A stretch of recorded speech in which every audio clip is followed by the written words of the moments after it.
नमस्कार दोस्तों, मैं अंजनी कुमार आप सभी का वेलकम करता हूं अपने channel speed mathematics bye Anjani sir पर। आप सभी का स्वागत है। और आज मैथ्स की कड़ी में हम लेकर आए हैं BSSC CGL सचिवालय सहायक मैथ्स का सेट 4, जिसमें हम जो प्रीवियस ईयर के क्वेश्चंस हैं जो पूछे गए हैं एग्जाम्स में उसके बारे में हम चर्चा करेंगे और क्वेश्चन के बारे में समझेंगे कि किस तरह से मैथ्स का क्वेश्चन पूछता है, उसके ट्रिक्स के बारे में हम जानेंगे, बेसिक्स पॉइंट के बारे में जानेंगे और आपसे एक भी क्वेश्चन नहीं छूटेगा। चलिए हम पहला क्वेश्चन लेकर आ रहे हैं। चलिए आज का क्वेश्चन आपका टाइम एंड वर्क से मैं शुरुआत कर रहा हूं और क्वेश्चन जो है आपका A B की तुलना में दोगुना कौशल है और सारे काम को पूरा करने के लिए B से 12 दिन कम लेता है। तो जाहिर सी बात है, अगर इफ़िशियंसी ज़्यादा होगा तो टाइम हमको कम लगेगा। जैसे कोई मजदूर जो है या फिर कोई काम करने वाला है उसकी इफ़िशियंसी ज़्यादा है तो वो टाइम कम लेगा। तो आप कह सकते हैं कि इफ़िशियंसी इन्वर्स डायरेक्टली जो होगा प्रोपोर्शनल नहीं होगा। Efficiency is inversely proportional to time, मतलब कि more efficiency less time, less efficiency more time. तो यहाँ पे देखिए आपका 12 दिन कम लेता है। यदि ए से शुरुआत करते हुए वे बारी बारी से काम करते हैं, मतलब A starts the work and alternate day में कर रहे हैं वो, ठीक है। तो पूछ रहा है कितने दिनों में सारा काम पूर्ण हो जाएगा। तो देखिए बहुत ही शानदार कॉन्सेप्ट है, मैं समझा देता हूँ आपको। इफ़िशियंसी की बात करते हैं, आपका कुशलता, ठीक है। इफ़िशियंसी ए और बी, ए बी की तुलना में दुगना कौशल है। तो अगर बी का 1 है तो ये कितना हो जाएगा 2। तो टाइम कितना लग जाएगा आपका 1-2 हो जाएगा आपका, ठीक है। 1/1 1/2 तो आप इस तरह से कर सकते हैं। 2 और 1 है तो 1 और 2 हो गया आपका। अच्छा टाइम देखिए आपका 12 दिन कम लेता है, यानी कि 1 का अंतर है। तो 1 बराबर कितना आपका 12 दिन है दिया हुआ। तो 2 बराबर कितना आ जाएगा आपका 24 दिन। 1 बराबर आपका 12। तो यहाँ से देखिए आप बना सकते हैं 12 और 24 का एलसीएम आपका 24 आ गया। इसको ले लीजिए आपका टोटल वर्क। अगर टोटल वर्क आपका 24 है और ये आपका 24 दिन में कर रहा है तो इसका 1 दिन का काम कितना हो जाएगा 1। टोटल वर्क आपका 24 है और 12 दिन में कर रहा है तो 1 दिन का काम कितना आपका 2। शुरुआत कौन कर रहा है आपका ए कर रहा है। तो ए से शुरुआत हुआ तो 2 हुआ 1 दिन में, फिर बी आ गया तो बी 1 दिन किया तो 3 काम हुआ। 3 काम के लिए कितना लग गया आपका 2 दिन।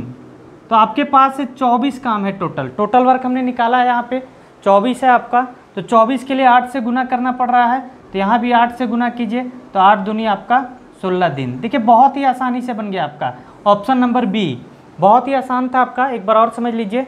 ए और बी का इफिशियंसी दिया हुआ है आपका 2:1, तो टाइम आपका हो जाएगा 1:2, है ना। तो यहाँ से देखिए 2 और 1 का अंतर कितना 1, 1 बराबर 12, 12 दिन कम ले रहा आपका। तो 2 बराबर आपका 24, तो 1 बराबर 12 और 12 और 24 का हम एलसीएम ले लिए। और एलसीएम को हम क्या मानते हैं हमेशा टोटल वर्क। तो अगर 24 वर्क करना है और 24 दिन में हम कर रहे हैं तो 1 दिन का 1 काम होगा। 12 दिन में कर रहे हैं 24 वर्क हो तो 1 दिन में 2 काम होगा। तो 2 से शुरुआत की है और 1 की है तो 3 काम हुआ कितने दिन में 2 दिन में। तो हमको 24 करना है तो 8 से हो गया 8 गुना, तो 8 गुना टाइम लगेगा। तो 8 दूनी 16, ठीक है। आशा करते हैं समझ में आया होगा। चलते हैं अब अगले क्वेश्चन की ओर। चलिए दोस्तों, ये आपका क्वेश्चन बहुत ही इंपॉर्टेंट क्वेश्चन है आपका टाइम एंड वर्क से रिलेटेड, और इस टाइप्स के क्वेश्चन हमेशा पूछे गए हैं और BSSC CGL में भी टाइम एंड वर्क से रिलेटेड ये सवाल पूछेगा। इवन MTS का एग्ज़ाम आने वाला है अभी, MTS में भी पूछ सकता है। इस टाइप्स का क्वेश्चन हमेशा पूछा है और आने की चांसेज बहुत ज़्यादा रहती है, पॉसिबिलिटी जो है इसका बहुत ज़्यादा रहता है। तो देखिए सवाल जो है ए से बी 70% अधिक कार्य कुशल है। देखिए एफिशिएंसी बेस्ड है आपका। जिस कार्य को ए अकेले 9 दिनों में पूरा कर सकता है उसको दोनों मिलकर कितने दिनों में पूरा करेंगे। सवाल बहुत ही सिंपल है। देखिए कुशलता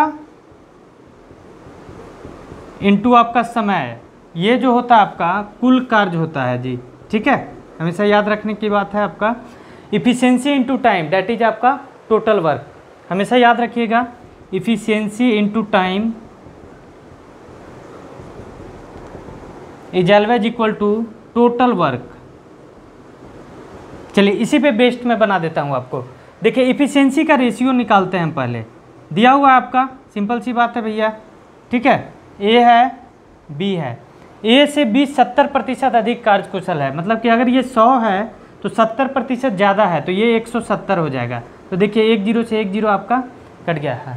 ए से बी, सॉरी बी है ना, इसको 100 लीजिए, बी ज़्यादा है ए से बी। देखिए सवाल यहाँ पे है, कन्फ्यूजन नहीं होना है। ए से बी 70% अधिक है, मतलब बी कितना हो जाएगा आपका 170। तो 1 0 से 1 0 कट गया, यानी कि ये हो गया 10 और 17।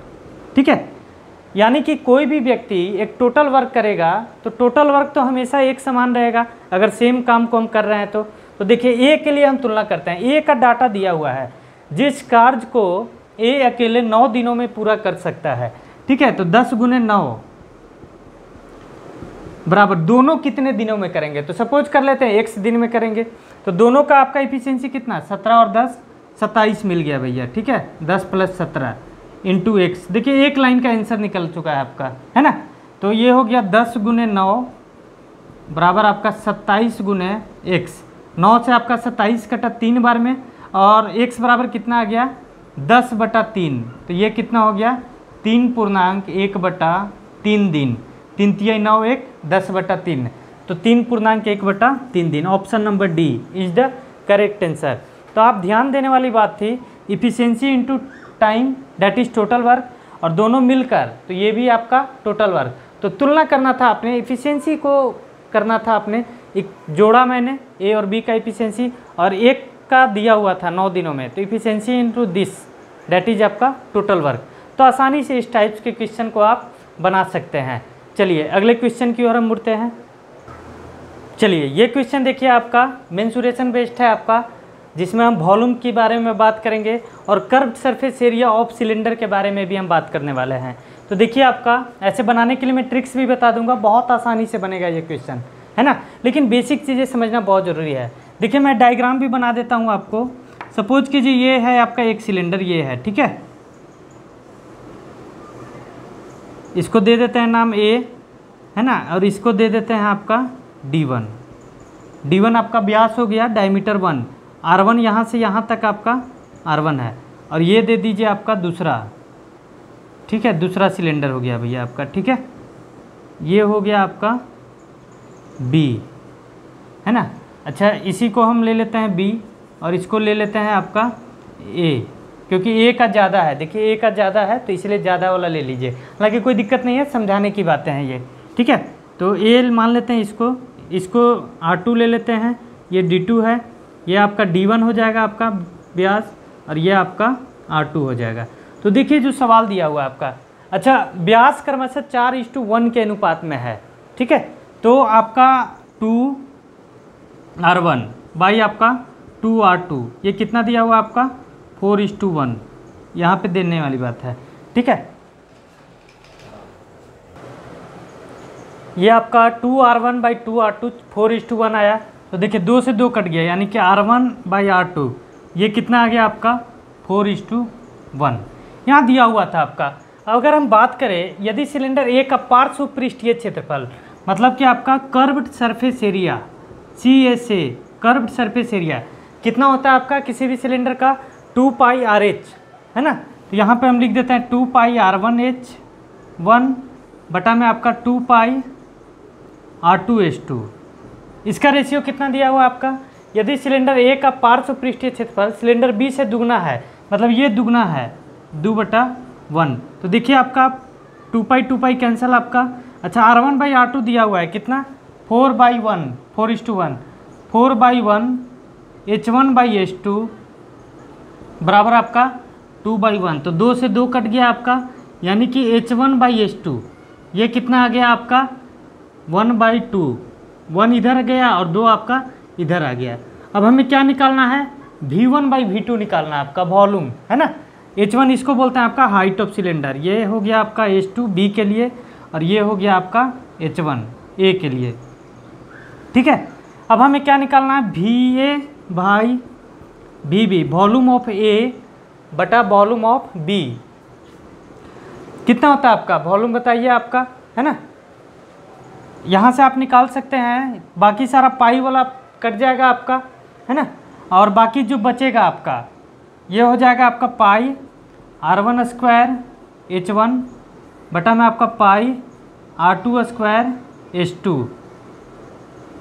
ठीक है, पाई कैंसिल आपका, R1/R2 दिया हुआ है आपका, तो 4 × 4, H1 कितना है आपका 1, R2² कितना आ जाएगा आपका, R2² आपका 1 × 1, और ये आपका H2 आपका 2, तो 2 से आपका 2, तो बच गया आपका 8:1।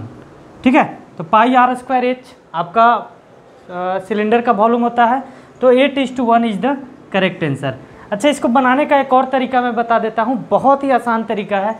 यहाँ पे देखिए आपका व्यास क्रमशः 4:1 में है आपका। ठीक है, तो R1 R2 तो वही रहेगा, तो 4 के आपका क्या हो सकता है क्यूब में आपका, अगर हम बात करें तो देखिए ये 9 जो है किसी का क्यूब नहीं है, वॉल्यूम हमेशा क्या रहेगा, क्यूब में रहेगा। अगर कोई नंबर है तो वॉल्यूम हमेशा आपका क्यूब में रहेगा। 9 और 2 किसी का क्यूब है, 9 क्यूब है नहीं है, 4 क्यूब है नहीं है, 8 क्यूब है, 8 का है आपका 2 का क्यूब, और ये आपका 1 का क्यूब, तो वॉल्यूम हमेशा आपका रहेगा आपका क्यूब में। तो जो क्यूब वाला आंसर आ जाए वही आपका आंसर हो जाएगा। तो बहुत ही शानदार तरीका आपका, आसानी से आप इसको बना सकते हैं। चलिए ये क्वेश्चन देखिए, आपका रेशियो एंड प्रोपोर्शन पे बेस्ड है, आपका एल्जेब्रिक रेशियो एंड प्रोपोर्शन है, हमेशा पूछा गया एग्जाम्स में, इवन ये CGL में भी पूछा गया है, सेंट्रल लेवल जो SSC CGL होता है उसमें पूछा गया है आपका, लेकिन BSSC CGL के लिए भी आपका ज़बरदस्त सवाल है आपका। तो देखिए किस तरह से बनाएंगे, ट्रिक्स भी बता देता हूँ मैं, पहले देख लीजिए। A/B, C/D, E/F, मतलब ACE ऊपर में है, BDF आपका नीचे में है, रेशियो कितना है 2/3। यहाँ पे आइए आपका 2A², यहाँ भी 2B², 3C², 3D², 4E², 4F², मतलब कि आपका स्क्वायर में हमको चाहिए, तो आसानी से बन जाएगा आपका। देखिए ये सारा जो है coefficient of A², C², E² all are same, symbol भी सेम है आपका, माइनस है तो माइनस, प्लस है तो प्लस, लेकिन स्क्वायर करना है। तो देखिए 2 का स्क्वायर आपका 4, 2 का स्क्वायर कितना आपका 4, क्योंकि A है तो A का 2 है, तो A² कितना आ जाएगा 4, B का कितना आ जाएगा 3² डेट इज आपका 9, मतलब कि 3² आपका 9। तो इसी तरह से सेम आपका 4:9 आपका आंसर आ जाएगा। ये ट्रिक्स है। अब बेसिक्स आइए, बेसिक्स मैं बता देता हूँ आपको किस तरह से इसको सोल्व करेंगे आप। देखिए यहाँ पे A बराबर 2 है, A/B बराबर क्या है आपका 2/3, तो दिस इम्प्लाइज आपका A² बराबर क्या आ जाएगा आपका 2/3B का होल स्क्वायर, मतलब कि आपका 2/3 आपका 4/9 B²। सिमिलरली अगर देखा जाए यहाँ पे दिया हुआ है C/D बराबर कितना दिया हुआ है आपका, ये भी 2/3, तो दिस इम्प्लाइज C² बराबर आपका 4/9 D²। इसी तरह से आपका ले लीजिए अगेन आपका E/F बराबर आपका 2/3, तो ये भी आपका क्या आ जाएगा E² बराबर आपका 4/9 F²। अगर हम इसमें पुट करते हैं, वैल्यू को पुट कीजिए, आपका 2 × A² कितना है 4/9 B² माइनस, यहाँ पे आइए 3C², 3 × 4/9 D², ठीक है, प्लस 4E², 4 × 4/9 F²। नीचे वाले को सेम रहने देते हैं हम आपका, ठीक है, तो ये हो जाएगा 2B² minus 3D² plus 4F²।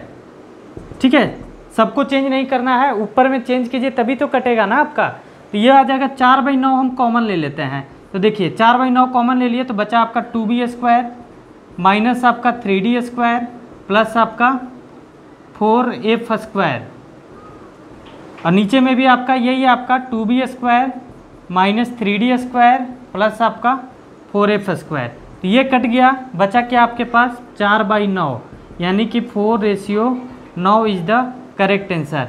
लेकिन सबसे आसान मैंने पहला तरीका बताया कि देखिए A/B, C/D, E/F है, तो ACE 2, BDF 3। यहाँ पे देखिए कोफिशिएंट जो है सभी का सेम है, कोफिशिएंट आपका सभी का सेम है, माइनस है तो माइनस, प्लस है तो प्लस, सिंबल भी आपका सेम है, लेकिन है क्या स्क्वायर है, तो स्क्वायर ले लीजिए आपका 2/3 का स्क्वायर, जैसे 2 का स्क्वायर 4, 3 का स्क्वायर 9, तो 4/9 4:9, सबसे आसान तरीका आपका। ठीक है, चलिए आगे बढ़ते हैं हम अगले क्वेश्चन की ओर।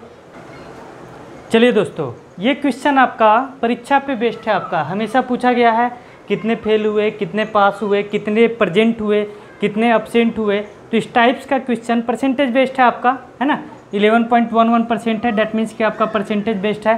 तो इस टाइप्स के सवाल हमेशा पूछे गए हैं, BSSC CGL के लिए ज़बरदस्त सवाल है आपका। कोई कोई क्वेश्चन बहुत ही आसान होता है आपका, है ना। सारे क्वेश्चन आपको ऐसा नहीं है कि मतलब पूरा का पूरा मिसलेनियस देगा, आपको कुछ आसान क्वेश्चंस भी देगा और उसी में से आपको बनाना होता है within time. You have to solve within time, है ना। तो देखिए आपका सवाल है आपका ABC पब्लिक स्कूल की प्रवेश परीक्षा के लिए, ABC एक स्कूल का नाम है, ABC पब्लिक स्कूल की प्रवेश परीक्षा के लिए 320 छात्रों ने आवेदन किया। ठीक है, कितने छात्रों ने आवेदन किया? 320 छात्र ने। 230 छात्रों ने परीक्षा पास की, 230 ने परीक्षा पास की और बचे हुए में से 11.11% परीक्षा पास नहीं कर पाए। ठीक है, मतलब कि आपका फेल कर गए। तो उन छात्रों की संख्या ज्ञात करें जो परीक्षा के लिए हाजिर नहीं हुए। अब देखिए परीक्षा के लिए एब्सेंट हो गए हैं, डर लगता होगा कि नहीं बन पाएगा, फेल कर जाएंगे तो लोग क्या कहेंगे। अरे उनके बारे में आप सोचना छोड़ दीजिए कि लोग क्या कहेंगे, वो तो खुद ही इस चक्कर में है कि हमारे बारे में लोग क्या कहेंगे। तो आपको कुछ दूसरे के बारे में ज़्यादा नहीं सोचना है, अपने आप पे ध्यान देना है। परीक्षा हो कभी मत छोड़िए, सीखने को मिलेगा। फेल होंगे, ज़्यादा से ज़्यादा फेल ही हो सकते हैं, लेकिन पता तो चलेगा कि हमको करना क्या है, क्वेश्चन किस टाइप्स का पूछता है। अब क्रिकेट हमको खेलना है, मैदान में जाएंगे ही नहीं तो पता ही नहीं चलेगा कि हाँ किस बॉल को फेस करने में हमको दिक्कत होता है, किस बॉल पे हमारा स्ट्रेंथ है, कहाँ पे कमजोरी है, कहाँ पे हम अपने कमजोरी को दूर करेंगे। तो उसको छोड़कर आपको करना नहीं है, अपने आप में मोटिवेटेड रहिए, इंस्पायर्ड रहिए, है ना। और चलिए आपको परीक्षा में मतलब प्रेजेंट रहिए, मेरा ये मानना है। ठीक है, चलिए क्वेश्चन देखिए आपका 320 छात्र थे, 230 छात्रों ने परीक्षा पास की, है ना। 320 था टोटल, 230 पास कर गया तो बचा हुआ 90। बचे हुए का 90 का 11.11%, मतलब कि आपका 11.11%। अच्छा 11.11% है, ये फ्रैक्शनल वैल्यू निकालेंगे अगर तो 1/9 आ जाएगा। ठीक है, जैसे 11.11 बटा 100 हो गया, है ना। तो ये देखेंगे तो आपका 1/9 आ जाएगा। ठीक है, 11 गुने 9 99, 11 गुने 9 99.99, that is near about equal to 100%। Total आपका है ना 0.01% का है, तो वो डाटा आपको नहीं ले पाया है आगे, तो 2 डिजिट तक आपका ले सकते हैं। तो 1/9, तो 90 का 1/9 आपका 10। अब बताइए 90 में से 10 बच्चे फेल हो गए आपके, मात्र 10 फेल हुए, बहुत अच्छा रिजल्ट है ना। तो जो अनुपस्थित रहे, हाजिर नहीं हुए, 90 में से 10 फेल हो गए, तो अनुपस्थित छात्रों की संख्या कितना हो गया आपका? ये 10 आपका फेल हो गए, 90 में से 10 घटा दीजिए आपका, तो ये कितना हो गया आपका? 80। ठीक है, 80 छात्र आपका उपस्थित ही नहीं हुए। इनको डर लग गया होगा कि पता नहीं फेल कर जाएंगे तो पापा मारेंगे, मम्मी डांटेगी, दोस्त लोग चिढ़ाएंगे, तो एग्ज़ाम ही नहीं दिए भैया। और वही जाके फिर वही दिल्ली मुंबई में जाके मजदूरी करेंगे, कमाएंगे, बेहतर कल का निर्माण नहीं हो पाएगा, है ना। लेकिन हम चाहेंगे आप सभी से कि आप पढ़ाई पे ध्यान दें, मेहनत करें। पढ़ाई के बाद भी अगर आप पढ़े लिखे हैं तो पढ़ाई के बाद भी बहुत सारे स्टार्टअप्स हैं, आप कर सकते हैं, इनिशिएट ले सकते हैं, अपने आप को एक बेहतर इंसान बना सकते हैं, पैसे कमा सकते हैं, अपना लाइफ स्टाइल चेंज कर सकते हैं। चलिए इन्हीं सब बातों के साथ मैं अगले क्वेश्चन की ओर ले चलता हूँ। आपको ज़्यादा लेक्चर भी नहीं देना चाहिए, नहीं तो आप लोग भी बुरा मान जाइएगा। चलिए अगला क्वेश्चन देखिए आपका, अगेन आपका एग्जामिनेशन बेस्ड क्वेश्चन। आपका परीक्षा में सवाल, इतने सवाल पूछे गए हैं, कुछ आपके 4 अंक के हैं, कुछ आपके 5 अंक के हैं, कुछ आपके 2 अंक के हैं। तो बताइए कि 2 अंकों वाले प्रश्नों की संख्या कितनी है। तो सवाल देख लीजिए आपका, है ना।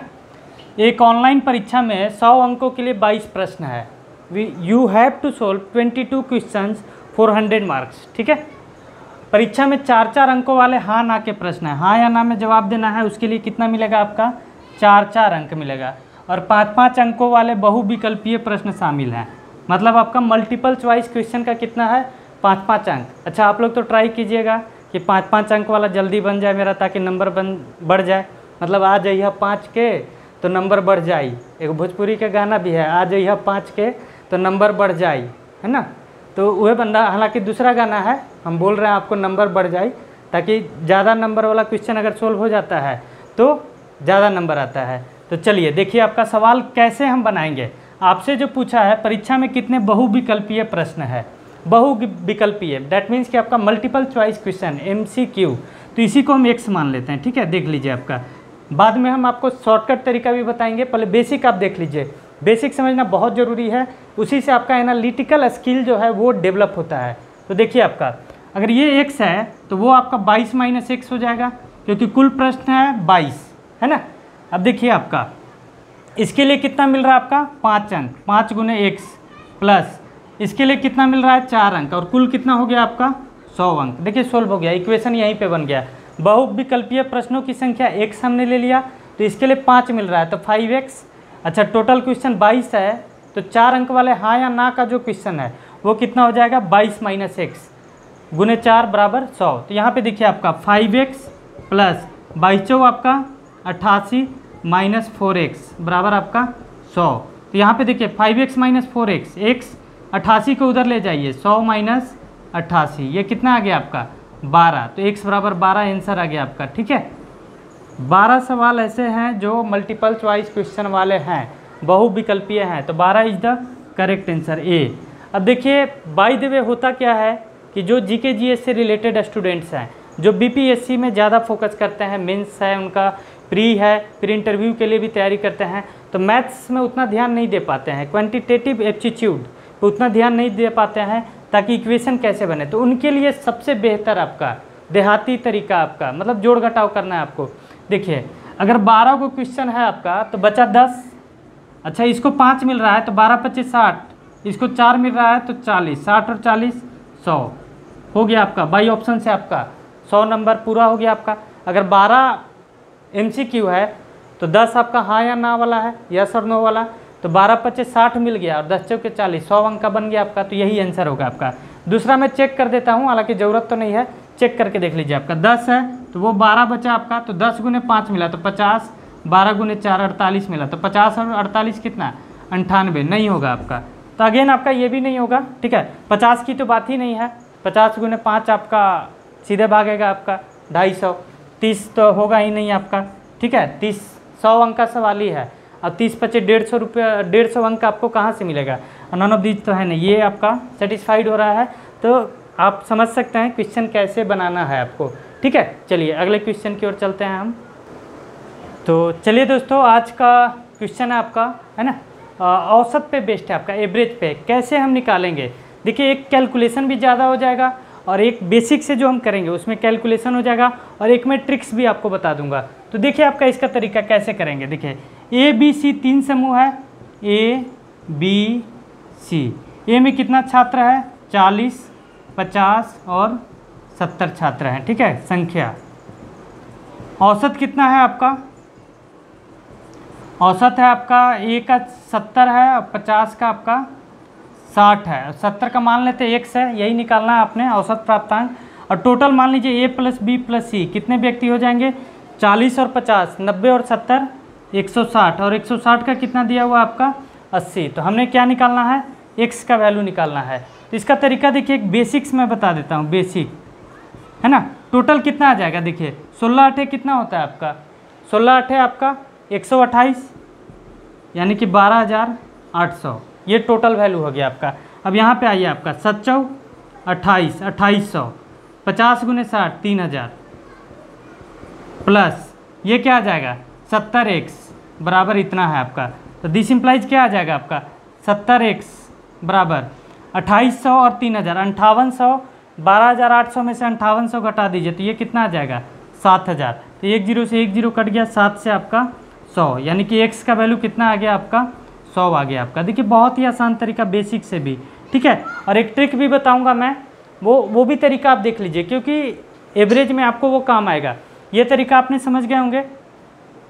ABC संख्या है 40, 50 और 70, औसत है 70, 60 और इसको हम x मान लिए, और ये 80 है। तो टोटल वैल्यू जो होगा आपका औसत इंटू संख्या होता है 160 × 80 12,800, यहाँ पे 40 70 2800, 50 × 60 3000, और यहाँ पे आपका 70x। तो आप देखेंगे 70x बराबर उधर घटा दिए, 12,800 में से 5800 घटा तो 7000 बचा। तो x बराबर कितना आ गया आपका 7000 बटा में 70, तो 100 आ गया आपका। तो x का वैल्यू कितना आपका 100, यानी कि जो छात्र हैं तीसरे समूह के छात्रों का औसत प्राप्तांक सी का कितना आ गया आपका 100। अब रही बात ट्रिक्स की, तो ट्रिक्स भी आप देख लीजिए, ठीक है। देखिए ट्रिक्स आपका यहाँ पे हम कर सकते हैं। आपका ट्रिक्स जो है आपका ABC है ना, सबसे कम औसत कौन है आपका 60। हम यहीं पे ले लेते हैं आपका, ये देखिए आपका यहाँ 50, ये 40 छात्र हैं और ये 70 है, सबसे कम औसत, ठीक है। सबसे कम औसत कितना है आपका 60 है और 40 के लिए 70 है, ये x रहने दीजिए, 160 के लिए आपका 80 है। तो यहाँ पे देखिए ध्यान देने वाली बात है, कैसे हम बनाएंगे इसको। 60 ले लीजिए, आपका जो सबसे कम औसत है 60 है, प्लस कितना बढ़ रहा है आपका 10, तो 10 गुने कितने में बढ़ रहा है आपका 40 में, तो 400। 10 गुने 40 आपका 400।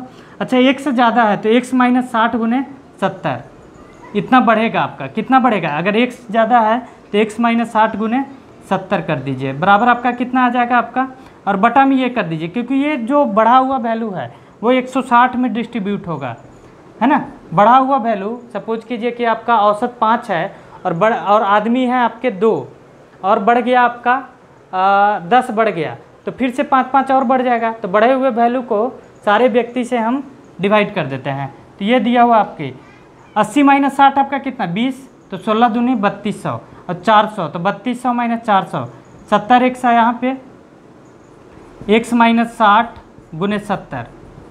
देखिए 80 माइनस 60 ये हो गया 20 गुने आपका 160 माइनस आपका 10 गुने 40 आपका 400। ये दूसरा तरीका है आपका, हालांकि वो भी आसान था आपका। तो ये हो गया आपका 3200 माइनस 400 2800, है ना। तो देखिए 70 से आपका 40 बार में, तो x का वैल्यू कितना आपका, ये आपका माइनस 60 है, तो 60 उधर जाके क्या आ जाएगा 60 प्लस 40, कितना हो गया आपका 100। ठीक है, आशा करते हैं आपको वीडियो समझ में आया होगा और आगे भी जुड़े रहें। अगले लेक्चर में हम सेट 5 लेकर आएंगे। आज का सेशन सेट 4 था और thank you so much for being with me. Please video को सब्सक्राइब करें, लाइक करें, कमेंट करें, एक रिक्वेस्ट है, और वीडियो को शेयर करें अपने दोस्तों के साथ। Thank you so much, good night.